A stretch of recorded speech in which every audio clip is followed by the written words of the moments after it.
ఏదో రకంగా జగన్ అరెస్టు చేయాలని చూస్తున్నారని ఆరోపించారు పేర్ని నాని.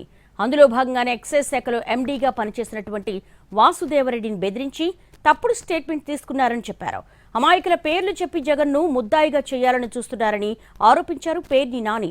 తప్పుడు వాంగ్మూలాలతో కౌరవ సభలో మాట్లాడినంత మాత్రాన జంకెదిరేదన్నారు.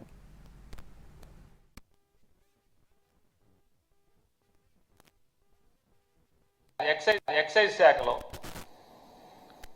ఎవరైతే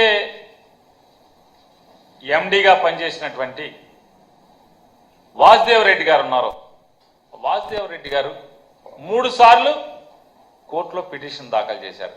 అయ్యా, నన్ను పోలీసు వారు వేధిస్తున్నారు, భయపెడుతున్నారు, భయభ్రాంతులకు గురి చేస్తున్నారు, నన్ను బెదిరిస్తున్నారు, 164 జడ్జి గారి ముందు వాంగ్మూలం ఇమ్మని చెప్పని,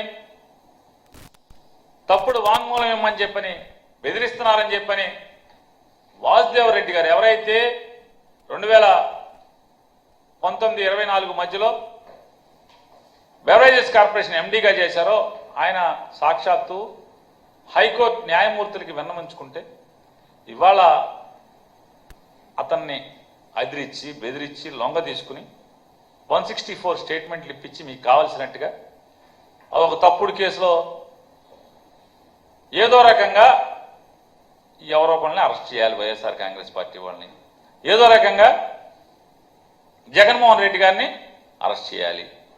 ఎక్సైజ్ శాఖలో ఎవరైతే ఎండీగా పనిచేసినటువంటి వాసుదేవరెడ్డి గారు ఉన్నారో, వాసుదేవరెడ్డి గారు 3 సార్లు కోర్టులో పిటిషన్ దాఖలు చేశారు. అయ్యా, నన్ను పోలీసు వారు వేధిస్తున్నారు, భయపెడుతున్నారు, భయభ్రాంతులకు గురి చేస్తున్నారు, నన్ను బెదిరిస్తున్నారు, 164 జడ్జి గారి ముందు వాంగ్మూలం ఇమ్మని చెప్పని, తప్పుడు వాంగ్మూలం ఇమ్మని చెప్పని బెదిరిస్తున్నారని చెప్పని వాసుదేవరెడ్డి గారు ఎవరైతే 2019-24 మధ్యలో బెవరేజెస్ కార్పొరేషన్ ఎండీగా చేశారో, ఆయన సాక్షాత్తు హైకోర్టు న్యాయమూర్తులకి విన్నవించుకుంటే ఇవాళ అతన్ని అదిరించి బెదిరించి లొంగ తీసుకుని 164 స్టేట్మెంట్లు ఇప్పించి మీకు కావాల్సినట్టుగా ఒక తప్పుడు కేసులో ఏదో రకంగా ఎవరో ఒకరిని అరెస్ట్ చేయాలి, వైఎస్ఆర్ కాంగ్రెస్ పార్టీ వాళ్ళని, ఏదో రకంగా జగన్మోహన్ రెడ్డి గారిని అరెస్ట్ చేయాలి.